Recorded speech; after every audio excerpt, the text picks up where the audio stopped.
নমস্কার বন্ধুরা, আশা করি আপনারা সবাই ভালো আছেন। আমাদের চ্যানেলে আপনাদের সবাইকে স্বাগত। আজ আমরা একটা অত্যন্ত গুরুতর বিষয় নিয়ে আলোচনা করব, যা প্রায়শই আমাদের নজর এড়িয়ে যায়। বয়স্কদের শরীরে জলের ঘাটতি বা ডিহাইড্রেশন এবং এর কারণে রাতে ঘুমের ব্যাঘাত। চলুন শুরু করা যাক। আপনারা কি জানেন, অনেক বয়স্ক মানুষ পর্যাপ্ত পরিমাণে জল পান করে না। এর ফলে কি হয়, ডিহাইড্রেশন হয়ে যায়। এটা শুধু তৃষ্ণা পাওয়ার বিষয় নয়, শরীরে জলের অভাব হলে তা ঘুমের ওপর মারাত্মক প্রভাব ফেলে। একবার ভাবুন তো, সারা রাত বিছানায় ছটফট করছেন আর কেবল এপাশ ওপাশ করছেন। ব্যাপারটা খুবই বিরক্তিকর, তাই না? তাহলে এই দুটোর মধ্যে সম্পর্কটা কি? ডিহাইড্রেশন আমাদের শরীরের স্বাভাবিক কাজকর্মকে ব্যাহত করে।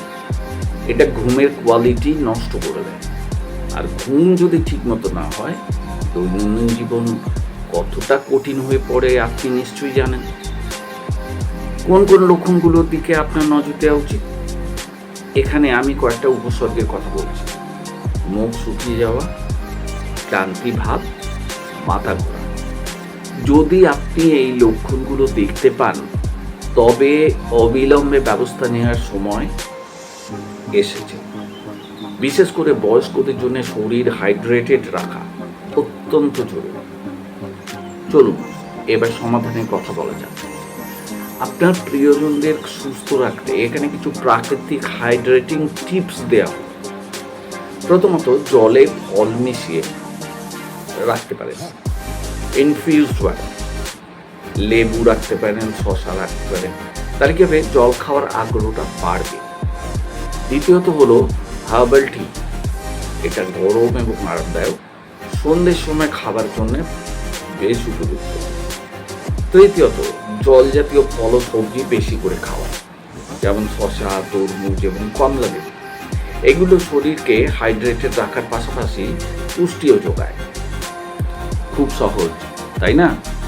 এই ছোট ছোট পরিবর্তনগুলি কিন্তু একটা বড় তফাৎ গড়ে দিতে পারে। এবারে ঘুমানোর আগের রুটিনটার দিকে একটুখানি নজর দেওয়া যায়। রাতে যাতে একটা চমৎকার ঘুম হয়, তার জন্য কয়েকটা টিপস। ঘুমোতে যাওয়ার ঠিক আগে বেশি তরল খাবার জল খাওয়া এড়িয়ে চলুন। নিশ্চয়ই চাইবেন না যে মাঝরাতে বারবার বাথরুমে যেতে হবে।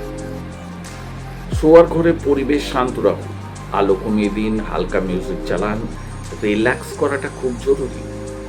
প্রতিদিন ঘুমানোর একটা নির্দিষ্ট সময় বজায় রাখুন। রোজ একই সময় ঘুমোতে যান এবং একই সময় ঘুম থেকে উঠুন।